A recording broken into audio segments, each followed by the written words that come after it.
بسم اللہ الرحمن الرحیم۔ السلام علیکم روشنی اسٹوڈیو کے معزز خواتین و حضرات،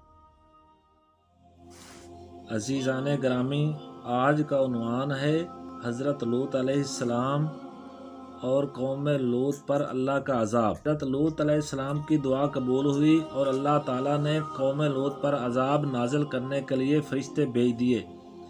یہ فرشتے حکم الہی کے مطابق پہلے حضرت ابراہیم علیہ السلام کی بارگاہ میں حاضر ہوئے تاکہ انہیں حضرت اسحاق علیہ السلام کی بشارت دیں۔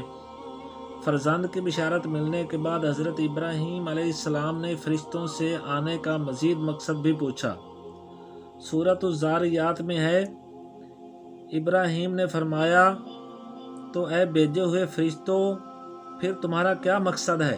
انہوں نے کہا، بے شک ہم ایک مجرم قوم کی طرف بھیجے گئے ہیں تاکہ ان پر گارے کے پتھر برسائیں جن پر تمہارے رب کے پاس حد سے بڑھنے والوں کے لیے نشان لگائے ہوئے ہیں۔ حضرت ابراہیم علیہ السلام نے فرشتوں سے فرمایا، قوم لوط کی بستیوں میں اگر 50 ایماندار ہوں تو بھی انہیں ہلاک کر دو گے؟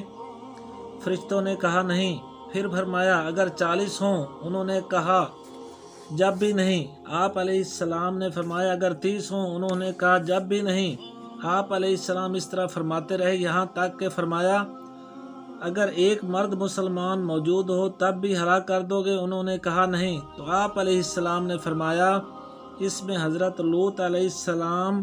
اس پر فرشتوں نے کہا، ہمیں معلوم ہے جو لوگ وہاں ہیں، ہم حضرت لوط علیہ السلام اور ان کے گھر والوں کو بچائیں گے، البتہ ان کی بیوی نہیں بچے گی کیونکہ وہ ایمان والی نہیں بلکہ اپنی قوم کے ساتھ ہے۔ حضرت ابراہیم علیہ السلام سے ملاقات کے بعد فرشتے خوبصورت لڑکوں کی شکل میں حضرت لوط علیہ السلام کی بارگاہ میں حاضر ہوئے۔ جب آپ علیہ السلام نے ان کی حیت اور حسن جمال کو دیکھا تو قوم کی خباثت اور بد عملی کا سوچ کر ان خوبصورت لڑکوں کی وجہ سے غمگین اور قوم کی طرف سے خوف زدہ ہوئے اور فرمانے لگے کہ یہ بڑا سختی کا دن ہے۔ فرشتوں کو اللہ تعالیٰ کی طرف سے حکم یہ تھا کہ وہ قوم لوط کو اس وقت تک ہلاک نہ کریں جب تک حضرت لوط علیہ السلام خود اس قوم کی بد عملی پر 4 مرتبہ گواہی نہ دیں۔ ایک روایت کے مطابق فرشتے سیدھے حضرت لوط علیہ السلام کے مکان عالی شان پر پہنچے تھے اور آپ علیہ السلام کے گھر والوں کے علاوہ کسی اور کو ان کے آنے کی کوئی خبر نہ تھی۔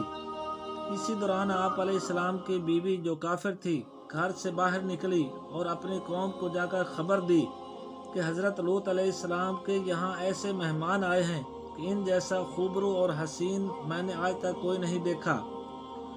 قوم نے جب خوبصورت نوجوانوں کو آنے کی خبر سنی تو فاسد ارادے اور ناپاک نیت کے ساتھ خوشی خوشی دوڑتے ہوئے آئے۔ حضرت لوط علیہ السلام نے ان سے فرمایا، یہ میرے مہمان ہیں اور مہمان کی عزت اور لحاظ کرنا لازم ہوتا ہے، تم اپنی بدنیتی سے مجھے شرمندہ نہ کرو۔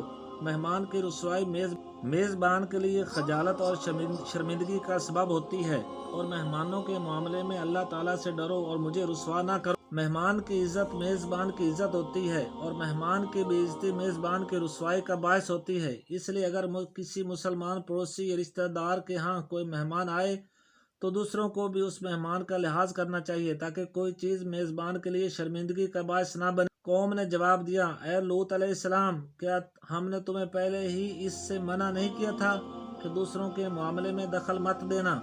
پھر کیوں ہمارے اور ان مہمانوں کے درمیان حائل ہو رہے ہو؟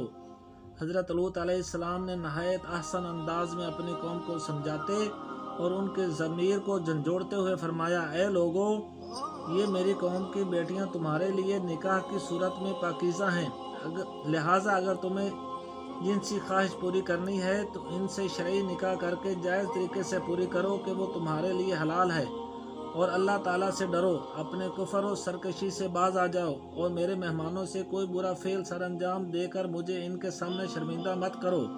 کیا تم میں ایک بھی کوئی ایسا نیک آدمی نہیں کہ جس کی بات مان کر تم اس برے فعل سے باز آ جاؤ؟ حضرت لوط علیہ السلام کی نصیحت سن کر قوم نے ماننے کے بجائے اپنی خباثت کو مزید کھل کر بیان کی۔ لوطیوں اور حقیقت یہ ہے کہ دل و دماغ میں جتنی گندگی اور غلاظت ہوتی اس کی وجہ سے ان کی فطرتیں مسخ ہو جاتی ہیں اور جنسی معاملات سے متعلق کوئی نصیحت ان پر اثر نہیں کرتی۔